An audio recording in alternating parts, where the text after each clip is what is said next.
All right, everyone, before we get started today, I need to tell you about our amazing teammates at Darby Communications. If you run an outdoor, an endurance, or an active lifestyle brand, there is no better PR or digital marketing belay partner or drinking buddy than Darby. They can help your business reach new heights, and they might just keep you from falling on your ass. I mean, since we started working with Darby, more and more people have been reaching out to us here at the Rock Fight because of that messaging. Look, guys, if they can help us, they can help anybody. Hit them up at darbycommunications.com. Do it today. Rock fight, rock fight, rock fight, rock fight, rock fight, rock fight. Welcome to the Rock Fight, where we speak our truth, slay sacred cows, and sometimes agree to disagree. This is an outdoor podcast that aims for the head. I'm Colin True, and joining me today, he just imposed a 30% tariff on all Rock Fight podcast listeners and completely tanked our show. It's Justin Hausman! They know what they did. They know what they did. We start calling you Justin Trump. That's what's going to happen, The 30% tariff comes in the form of you having to listen to me eat a muffin while recording Is that what the you're podcast. So hungry. Not only now do you have to pay for the Rock Fight, you got to listen to Justin eat through the entire episode. This is good podcast material, right? The sound of me just chomping on a muffin. I'm going to amplify that when I'm editing it, 1 just raise the centimeter levels, from a microphone.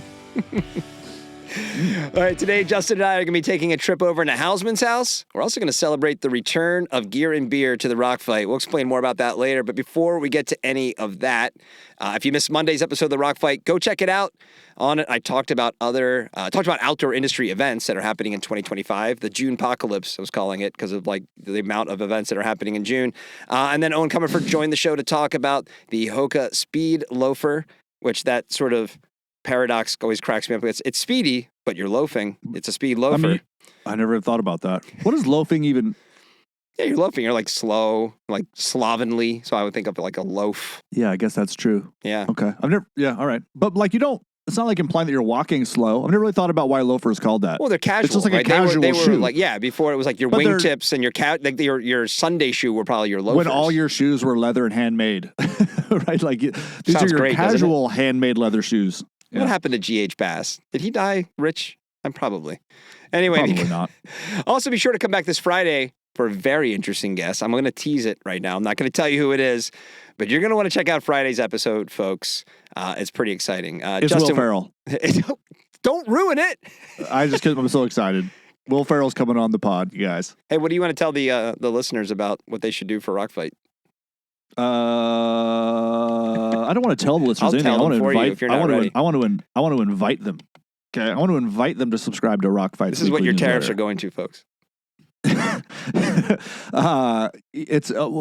the thing with the newsletter, right? Yeah.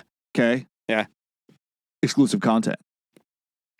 Kind of. Some of it might end up on the website at some point, but we're still working through that. But for the most part, you're getting stuff that you're not going to get anywhere else. You get it first. You get it in a nice black and pink colorway, which is unique in the outdoor world. I bet we're the only website rocking a black and pink color combination, I'd put money which on is that, extremely punk. Yeah. We've never actually talked about that, but I'm assuming that's kind of the point. Anyway, subscribe to our weekly newsletter. It comes out every Tuesday. It's good.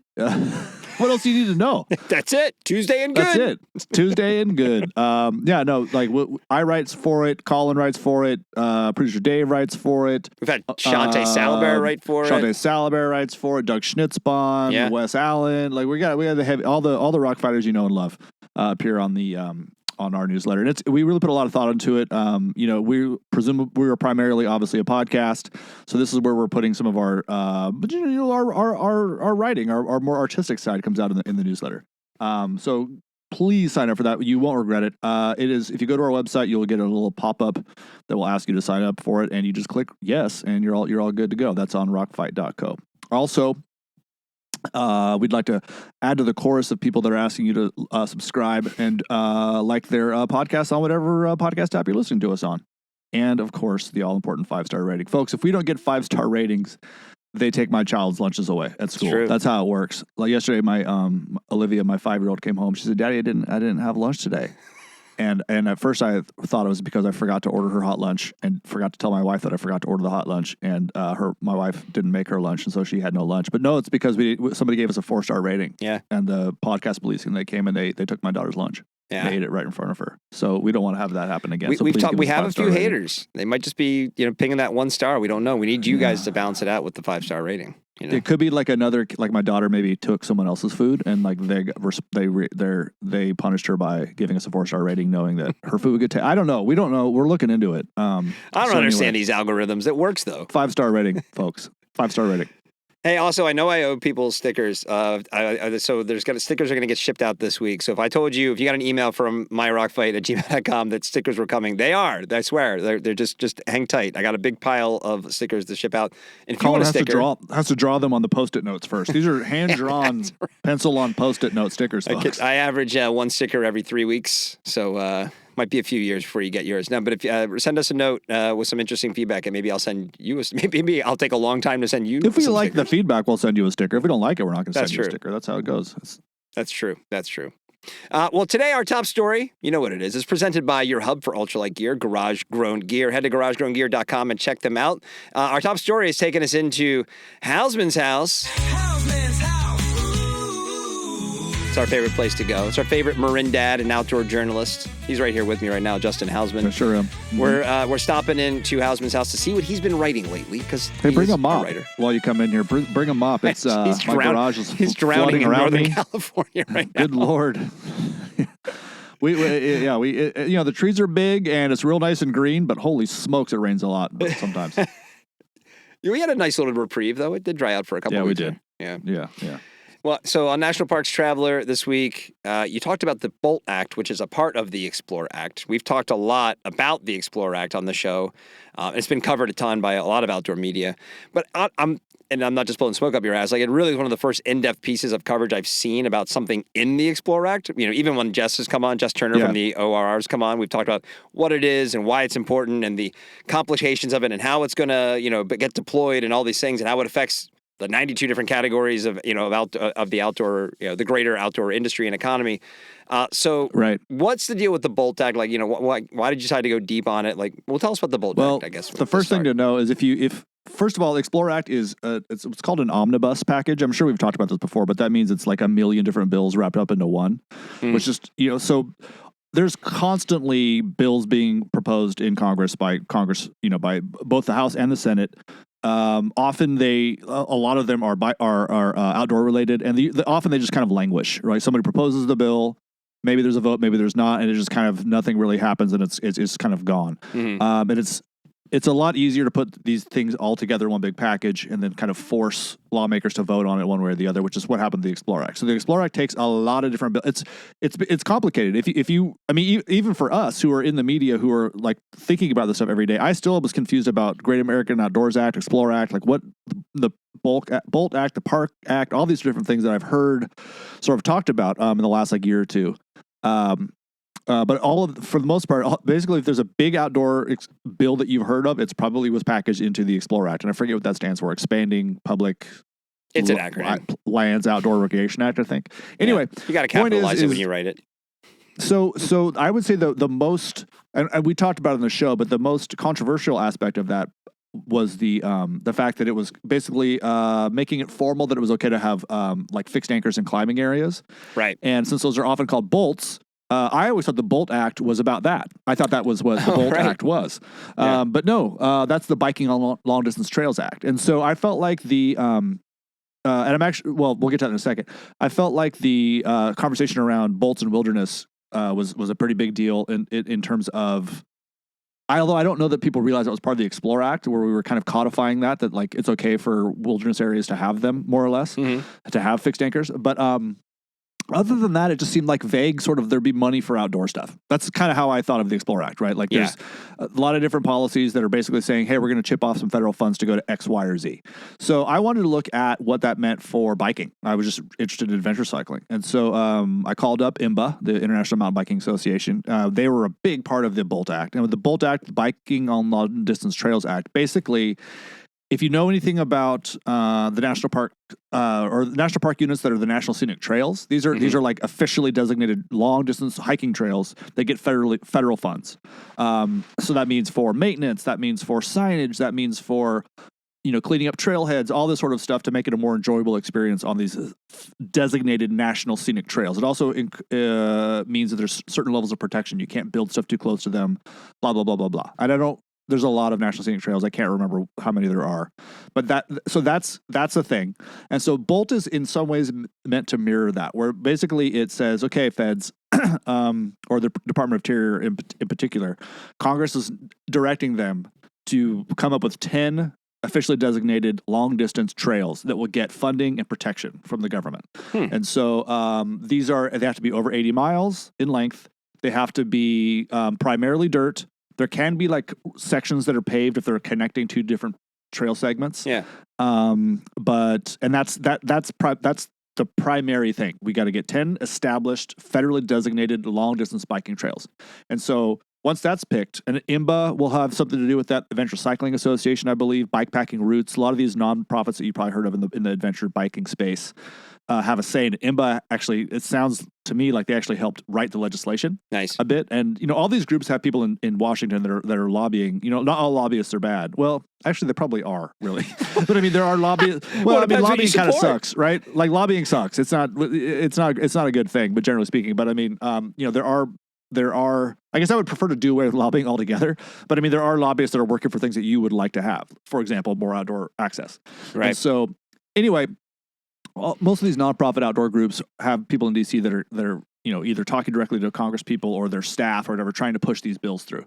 So anyway, that's what the Bolt Act was. So the primary thing, 10 national scenic trails. The second part of that is finding 10 more, right? So there's IMBA and the other groups I mentioned already kind of have like 10 trails they want to get this designation. So the next step is them like making that formal effectively with the Department of Interior. And then once that happens, they'll identify 10 more that they want to bring into the program. And that can mean things like building more like connections between two different long trails that don't connect already. It can mean things, and this will be controversial a little bit for some people. This can mean things like, if so as it is, you can't have bikes in federally designated wilderness areas. So there might be a situation where there's a trail on one side of a designated wilderness area and a trail on another.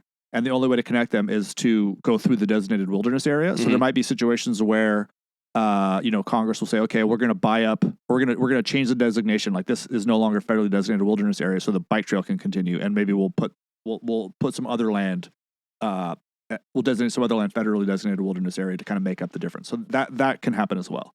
But essentially that's what it does. It's basically, the cool thing is it's effectively the government going, you know what, like adventure biking, bikepacking, mountain biking, these have ascended to the like level of like hiking, camping, and climbing. Like the three kind of big American outdoor pursuits really that take place in public lands.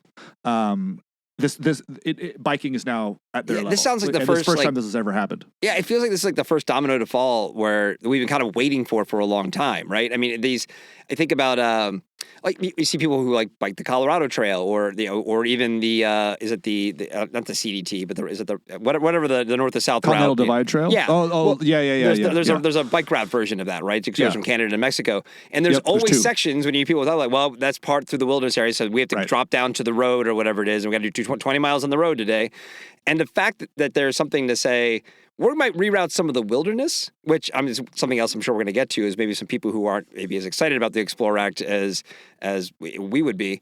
That's such a big deal because that's always been sort of at the crux of the bike argument, especially in wilderness areas, like places where, you get the whole impact use and all those kinds of things that people have kind of argued for and against. I mean, for decades now. So the fact that now this is being discussed at that level, that a bike trail is being sort of basically being endorsed by the federal government, I kind of feel like that's got to change the conversation, right? I think it will. Yeah. And I think it for sure will. I also think, you might wonder, okay, so what? Right? Like but one of the things that's interesting is if you wanted to do a long distance bike route now, what would you do, Colin? Like, you're like, I'd like to ride from California to Montana. Right. Like, what would you do? Hey, you'd sit down. I guess you'd like have to like get a bunch of maps and piece together where you're allowed to ride, where you're not. Like, it gets confusing pretty fast. Yeah. And so I wrote a profile of Kurt Refsnyder, who helped found Bikepacking Routes a few years back, and he has developed a trail. One of the two trails that goes from Canada to Mexico. There's the great mountain bike divide route, I think is what it's called. That's been around for a while. Mhm. And then he made one that was first called the Wild West route, but they've changed the name and I can't remember what it is now.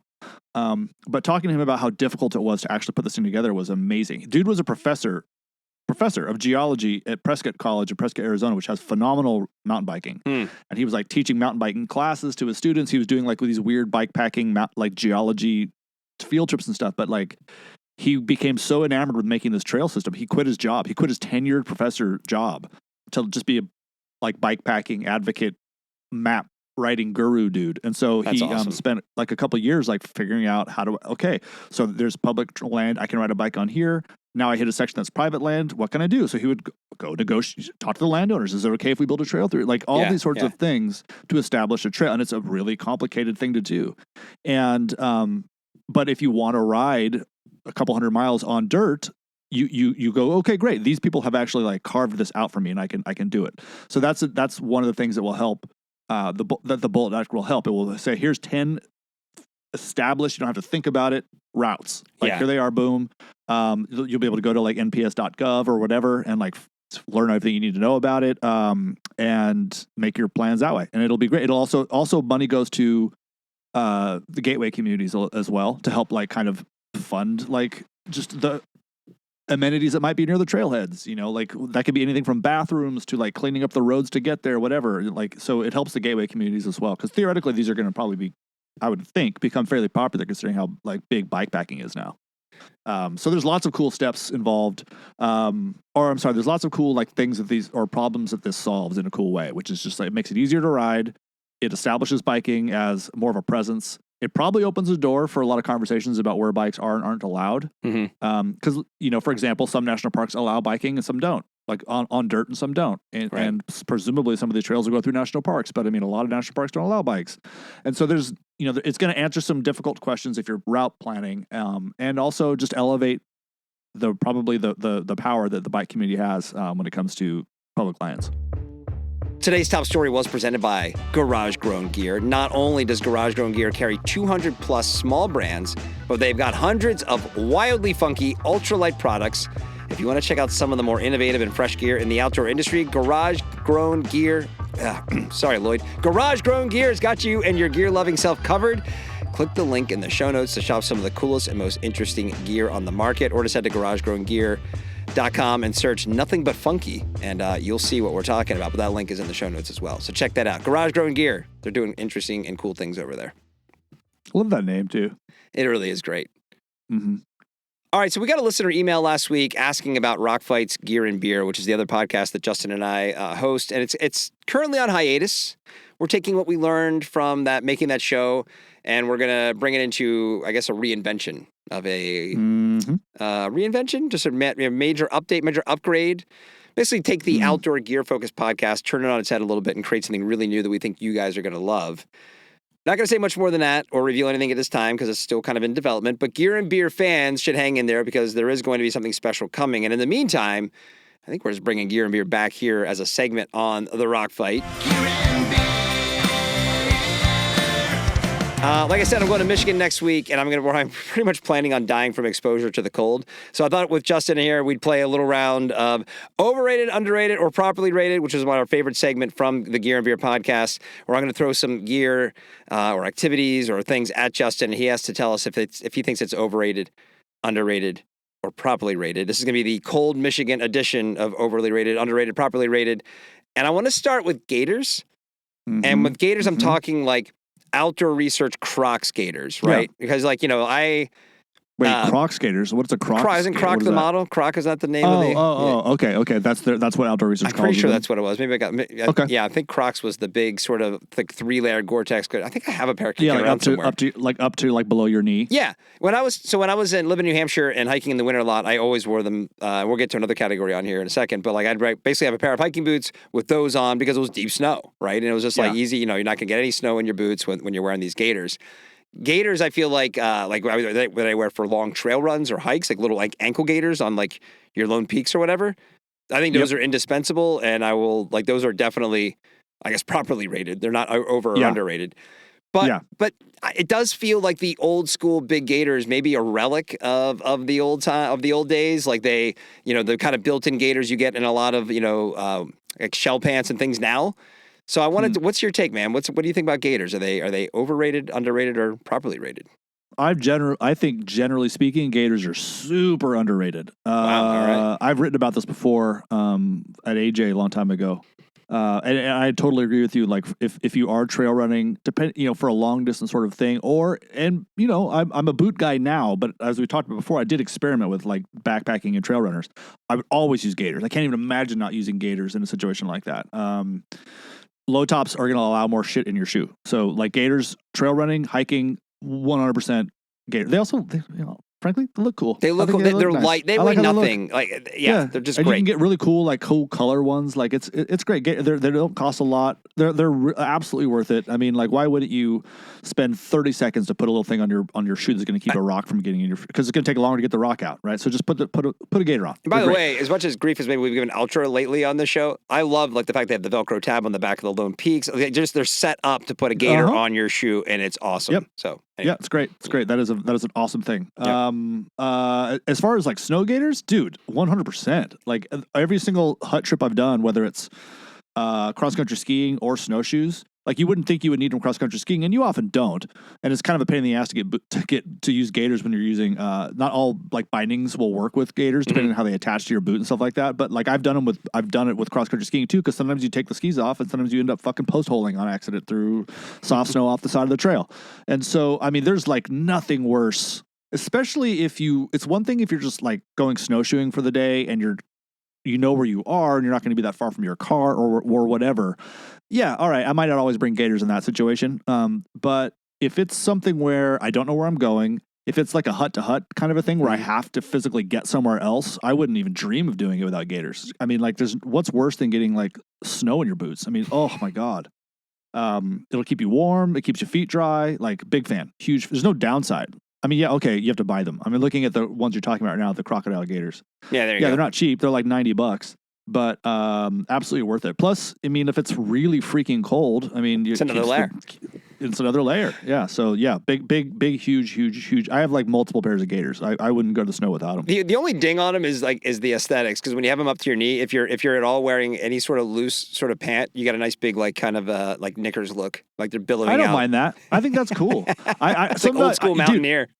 So if I'm gonna be fly fishing in the like earlier part of the summer where the water's high and it's always cold, but like somehow feels colder because you can see the snow that it's coming from. Yeah, right. But it's hot. I will often rock short shorts and gaiters.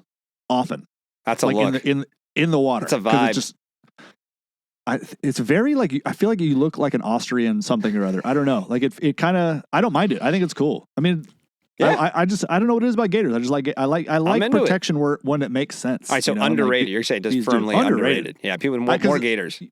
Yeah, like you see people all the time like snowshoeing around and post holing through crap and they don't have gators. You're like, well, I know. I also like it gets your boots wet. It gets your socks wet. Like it just keep it dry. Keep it out. Keep it out. More fun.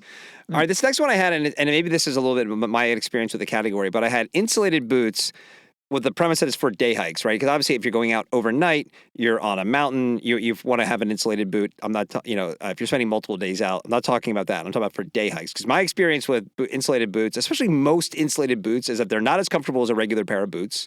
And if you're going out, even in the wintertime in cold conditions and in snow, a just sort of Gore-Tex line, a pair of hiking boots will treat you just fine. Because if you're moving, there's the risk would be that if you get hurt and you got to wait for help, now your feet are probably going to get cold, and that's a risk in of itself. But for the most part, I'd much rather go out. And a lot of times, if I'm going on a short adventure or if I'm running, I'll just wear my running shoes. But if I'm going out like snowshoeing, something like that, I just want to have a regular pair of hiking boots in the wintertime. I don't want the insulation or the extra weight or just the feeling of that insulated boot. I'm shaking my head. Just you're just out. How long has it been since you lived in Pennsylvania? Well, it depends a long time, but I mean, you mean New Hampshire when I was like hiking? Whatever, somewhere cold, somewhere legitimately cold. 12 years. Did you not have insulated boots then? I did, but like that was when we were in Utah, and I did for like going out to like plow the driveway. But if I had gone hiking, I'd much rather would have worn a pair of like regular hiking boots.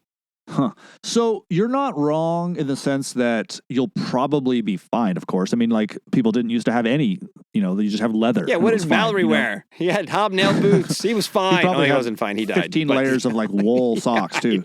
He might have had actual sheep in his boots that he was, like he cut open Just a squirrel fleece, like a just wool tauntaun, like a fleece. tauntaun. Yeah, right. Yeah. Right. Yeah. He's pulling a Luke Skywalker. Yeah. I wouldn't dream of of using non-insulated boots for doing what I expect you to be doing, snowshoeing around all day. Yeah. Why wouldn't you? I mean, okay, so it's less comfortable. I don't agree with that. What's uncomfortable about an insulated boot? Like, you think your feet get too warm? No, they're just, I don't know. Maybe I'm not wearing the right insulated boots. That's what I mean. I've never worn a pair, like I basically had like big chunky insulated boots that were probably more like just going out in the snow and doing like kind of, but not going out for a full day of hiking, or Well, I've that's the had thing. boots. Those will be fine. I mean, Like, I've owned plastic boots, like mountaineering boots, but that's a different thing. different. I mean, you're like, if you're in the snow for 12 hours and it's like less than 20 degrees and you don't have it, and you just have Gore-Tex boots, your feet are going to be really fucking cold, but you'll probably be okay. I just, for anything more than a few hours, I'm definitely wearing insulated boots. I mean, like, if I'm driving back from the mountains and my kids want to do a snow play area, I'll just throw some regular boots on. Like, I'm not going to do, I mean, or I would. I probably don't, though, because I probably have insulated boots. But like, yeah, that would be fine. Yeah. But I have a pair of Oboz insulated bridgers that go with me everywhere I go to the snow. And I have a pair of like Han Solo looking, a lot of Star Wars references. Yeah, so far. seriously. A lot of like, they're like calf high Danner boots that I got for a trip to Iceland that are insulated. Those sound kind of sick. Dude, they are sick. And like, it makes such a big difference. I mean, having like, in my experience, if your feet start getting cold and you're going to be outside for a long time, it gets pretty unpleasant and concerning, like, really fast. It's hard to warm your feet back up. I always have cold feet anyway. I mean, toe warmers and stuff are nice, but no, I just don't see the point. All right, I mean, well, you're already wearing a boot, so it's like, doesn't matter if it weighs a little bit more, Well, I did a lot of winter hiking in very cold wintry conditions in northern New Hampshire. This will be my first time then, so we'll see. I'll report back because I'm planning on wearing a pair of Oslo. Is it the Falcon Jacquard? Yeah. With the Those are Gore-Tex cool sliders. shoes. They're thin as shit. I think your feet are going to be really cold. They feel burly as hell when I put them on because I haven't had boots on in nice. forever. I really like them. So that's a lot. what I'm planning on wearing. We'll see. I'll report back. I was wearing those. I was wearing those in the summer. Like, that's what I was hiking in most of this last summer. I don't know how you did altitude. that. I took them out just to wear them on a hike just to make sure they fit me well, and I did an what sort of hour-long socks hike, are you and it was wearing? 60. What's that? What socks do you wear in the summertime? I just always wear Are you wearing wool socks? I wear nothing but wool socks. But like thick wool socks? No, Like normal, no, I had a pair of like darn socks? tough, like regular hiking socks on, like thin, in my feet were we haven't really talked about soaked, this. by the way. And it was 60 in the degrees summertime, outside. Yeah. In the summertime, it sounds like you have sweaty feet issues.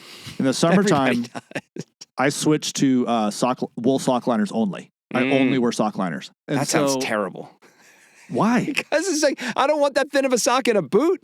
Oh no, no, they're great. They don't wear out. They're fine. I mean, like, and then you don't get they're not nearly as hot as like a regular wool sock. I mean, like, that might be part of the issue is that you're wearing like socks that are thicker than I wear. But they're not thick socks. I mean, I would not wear these socks like next week. I mean, they definitely need thicker socks for next week. But my feet get real hot. So maybe that's an added advantage for me in what we're talking about. When you watch a football game in the snow, and you're watching all the linemen, well, pretty much everybody at this point. Yeah. And they're just no long sleeves. Yeah. And their skin's all pink or whatever. Well, I guess if they're the white guys, their skin's all pink. Are you thinking, yeah, that's badass? Or are you thinking, you fucking idiots, just put a shirt on? Or are you not thinking about it at all? I'm not thinking about it because I know how sweaty those guys are and how hot they are for what they're doing. So I get so mad. Because like you see them, because now it's like a thing. You have to, or else you're like, if you look at a game in the 80s, they all had long sleeves on. Yeah, that's true. And then at a certain point, it became like a cool tough guy thing to do to not wear shirts or not wear sleeves. And now you see guys like it's like Buffalo, and they're out there with no shirt on 3 hours before the game, like running around. I'm so tough. I don't need to be like. To me, like, not wearing insulated things in the snow is the equivalent of a football player being like, I don't need sleeves. It's like, dude, you'd be more comfortable with sleeves on. I don't think they would. I think they would because I think they get to the sideline, they immediately put on the big like football coat. I think they're all sweaty though. Like that's so you think that until like 2004, all these guys were way too hot and miserable, and then they just finally figured out that if I don't wear sleeves, I'll be fine. You don't think it's more of a I need to go back fashion and thing, check like, the I'm a tape. super tough guy. I wonder if Check there are the more tape. players like wearing Lawrence not Taylor wearing wore sleeves. a turtleneck, long sleeves every Well, he's game. a notoriously soft player, Lawrence Taylor. You know? Anyway, point is that like I don't know. I'm wondering if you might have like a weird like I'm gonna wear shorts when it's 50, kind of like I'll like definitely a tough do that. guy. I East never Coast not. I vibe wear sort of shorts. thing. I'm always barefoot too. Like that's I'm always walking around I barefoot. remember being in Portsmouth and it's like snowing and Yeah. I'm in like all my shit and there's That's like cool. dudes in t-shirts and shorts and I'm like, I'm not impressed, man. You're just an idiot. Yeah. My 5-year-old also doesn't wear a jacket because she's an idiot. She's 5. I think this is why the activity matters. Like even that football player, like they are. I mean, you're probably right. There are definitely some who are not wearing sleeves, and they should be. There's others I'm sure who are just boiling hot because when they're playing football, they get really hot. Playing ice hockey, people are like, oh, within 2 seconds you start skating, you start sweating with all that gear on. Like it just. So I don't know. Well, I'll report back if all of a sudden my toes, if I lose a few toes, then you'll be right. Some kind of like sweat measurement device, sweat measuring device. The last one, and we've talked about this over on Gear and Beer, but I think it's worth revisiting because it's some of our favorite gear. And for anybody on this listening to the Rock Fight who doesn't listen to Gear and Beer, snowshoes. I'm just gonna clear out and let you do your thing on are snowshoes overrated, underrated, or properly rated? I'm gonna say probably properly rated because if you know that you need snowshoes. You can't be like, I don't really need these. Like, you know that you need them, right? Like, it's like, are shoes properly rated? Generally speaking, like, yeah, you could walk barefoot if you want to, but like, why would you do that? That's how I feel about snowshoes. I mean, obviously, if you're walking around on like, if you want to go for a hike and you're on like a groomed cross country ski trail or something, you don't need snowshoes. You're fine. You'll slip a little bit, but you're fine. Right. But like, I don't know why you wouldn't wear the biggest snowshoes you can find. Because it's like, unless you know that you're going to be hiking on some really rocky, weird trails, and maybe you'd be better off with just crampons or something. But like having big snowshoes is crucial. I mean, if you've ever tried to do any kind of actual snow hiking without snowshoes, it's a mess, So because even with snowshoes, if it's super powdery, you're going to sink, and you're going to want gaiters, and you're going to want insulated shoes because your feet are just walking around in ice all day. So I mean, I love snowshoes. Plus, they're fun. Like you feel like an explorer, Nanook. kinda. Or once again, I'll bring up Star Wars again. I mean, it feels like something you'd wear on Hoth, right? Like it feels super cool to me to strap into snowshoes. But yeah, they're great. Do we need to create They make it so much easier. Do we need to create a new gear category of the stuff that is objectively awesome that we just don't ever talk about anymore? I feel like the two I would think of would be snowshoes and kayaks. Where like both those things are fucking great. And when you use them, you're like, this is the best. If you're snowshoeing in deep powder, if you're out in a sweet kayak, like just paddling around.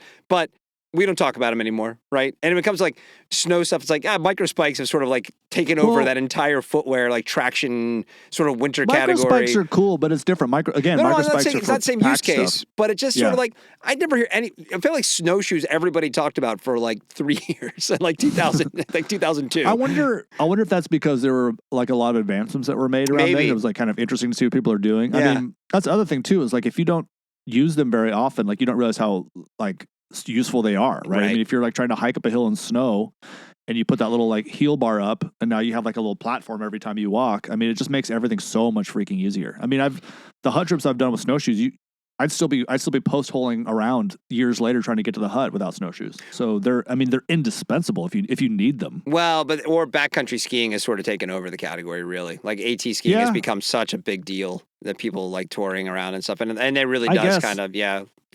Yeah, I mean, I'm sure I've done it before where I've used like pretty wide, like wider cross country skis. Mm-hmm. I think I've done it on touring skis that had. Do they make touring skis that have? No, they must not.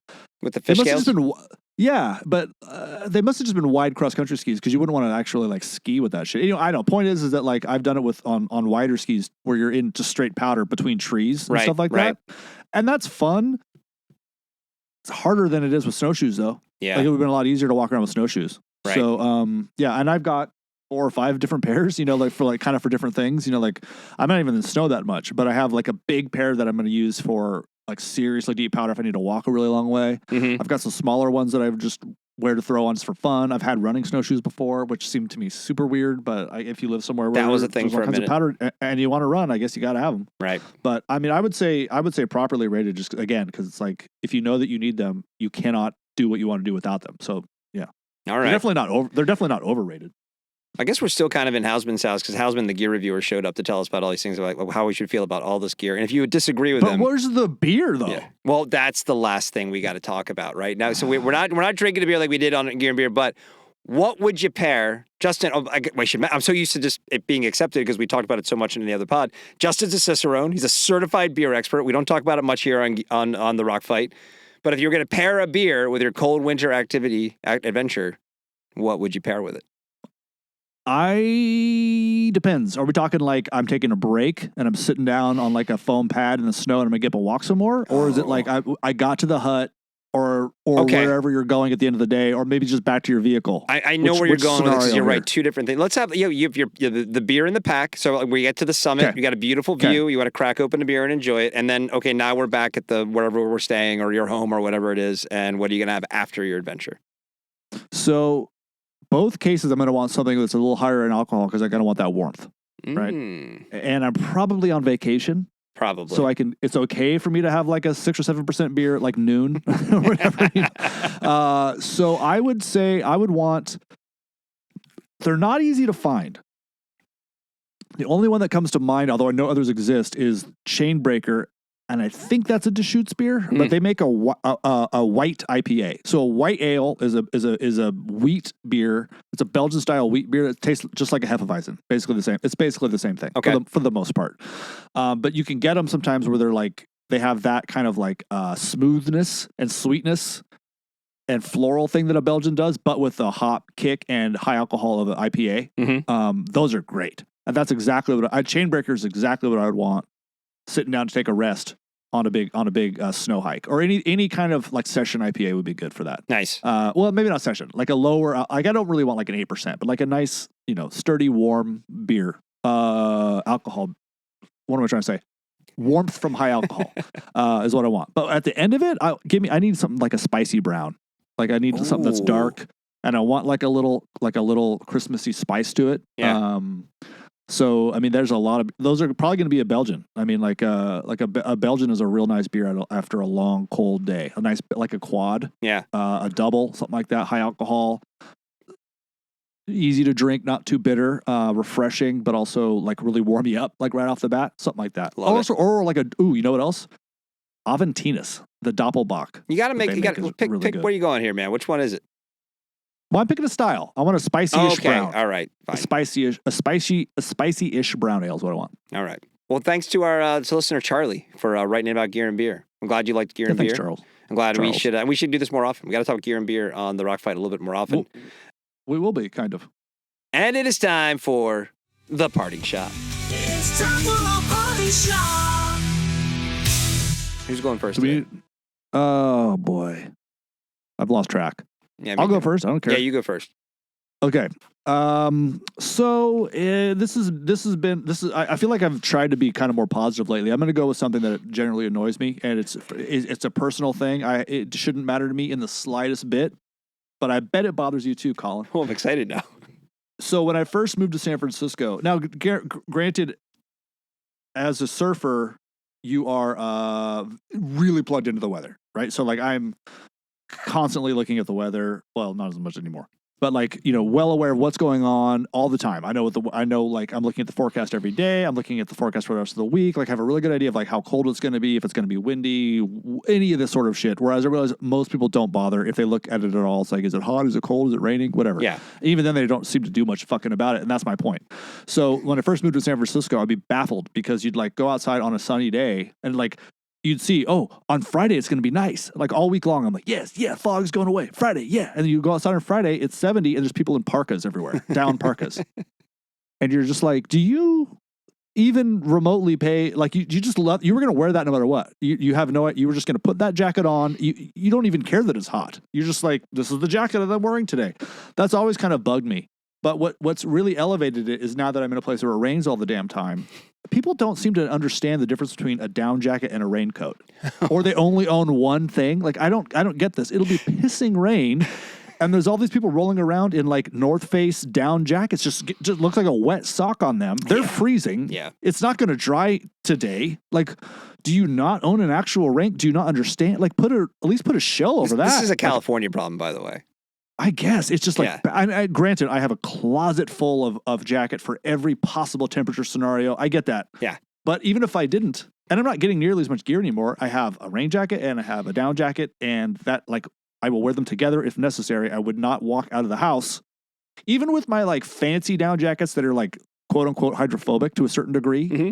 If it's like a light mist or a sprinkle, okay. But like, I'm not going to like wear that out where there's any chance of rain. I mean, like last night, great example.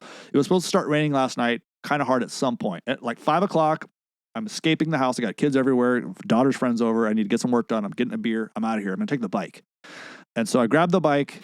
I put on my Helly Hansen Odin, which is an insane down jacket. You would have seen me in it, maybe OMS, a bright gold jacket. Oh, it's amazing. Okay. Very hydrophobic. 2 big raindrops hit me. I'm like, nope. Took it off, went inside, got a my like Gore-Tex like rain jacket, because it's like, I'm not gonna go outside in a down jacket while it's raining. I just don't get it. And I've told people, I've actually been like lame enough to be, someone will come in like soaking wet at the coffee shop I'm at. I'm like, are you aware that like down and water don't mix? Like, you're probably colder than you would be, and maybe even wetter. Yeah. And like usually they're like, huh? I think that's a combination of your extreme knowledge of outdoor stuff combined with the California of it all, right? Because everywhere else I've lived, I'm sure I've seen some of this, but generally people kind of know what to do if there's inclement weather on a consistent basis, right? I think I've noticed more of this living here than probably in other places. It doesn't make it less infuriating, though, because it's not that hard to find this stuff out. I invite you to remember my story from 5 minutes ago about dudes rocking shorts and t-shirts in 30-degree weather in Maine. It's like, yeah, but they're probably just comfortable. They live there. No, they're used not. To it. No, nobody's comfortable. You die that way. No one's comfortable. They're either trying to show off, or they're just absolutely not paying attention to the world around them. Either way, not great. Or they're like whacked out on drugs. They can't tell. Oh, could be. Yeah. Yeah. I mean, if you do enough speed, you probably warm no matter what. I don't know. I would. Anyway, I think it's a valid complaint. My parting shot. It's not hard to. Yeah, that's a good one, because maybe I've lectured people about how the pointlessness of hang tags. Maybe hang tags should just tell you more specifically what this jacket's for, rather than like impress you with a bunch of weird techno use babble that makes no cases for sense. this particular jacket. Yes. Don't wear this in the rain.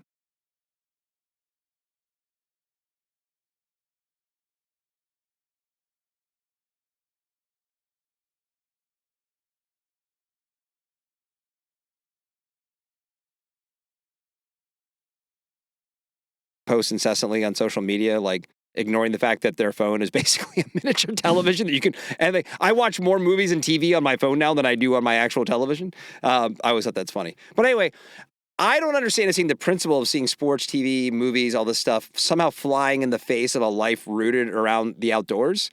And I thought of this the other day when I was reading an article on Explorer's Web, and there was a discovery they were reporting on about cave spiders in Ireland that have been zombified by a fungus that infected and took over their bodies, which is similar to the cordyceps fungus that infects and zombifies ants in the Amazon, and which is also the central premise to The Last of Us, which is a very popular video game and now HBO show. Season 2 coming out this year, apparently.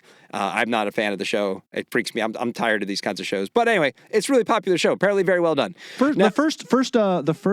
Sorry to interrupt. No. First season was very good. I think I'm sure it's excellent. I just am like, I'm like, I'm tired of zombie apocalypses. Yeah. That like I want to see the actual apocalypse happen. I'm with you. So it's possible that the writer of this article just didn't know about this, right? Doesn't know what The Last of Us is. But you got to think between themselves and the editor, like someone had to think of this. And this isn't me shaming them for not knowing about a popular show or game or whatever. It's just the opening line of this thing referencing The Last of Us could have done wonders for this article for like SEO purposes, if nothing else, right? Just sort of like referencing this thing that people are interested in. So anyway, I guess my parting shot is that outdoorsy people need to spend more time inside watching TV. No, it's not. It's that. No, maybe that is what you're parting shot. It was a missed opportunity for this article. Well, How do you not mention The Last of Us in this article? I think we have to assume. that they know of that. They just didn't think to make. Maybe I was waiting for like, okay, when are they going to say it? I was just like totally expected by the end. And when I got to the end, I was flabbergasted that they did not one reference to The Last of Us. So that was funny though. All right. Well, that's the show for the day, guys. Listen, we want your emails. We want to hear about this episode. We want to hear what you think. Send them to myrockfight@gmail.com. Rockfight's a production of Rockfight LLC. For Justin Hausman, I'm Colin True. Thanks for listening. Come back on Friday for a special episode. Come back next week for more stuff. And also, he'll be back with us this episode and every other episode. Krista Makes. He's going to sing the Rockfight fight song. Guess we'll see you next time, Rockfighters. Bye. Rock fight.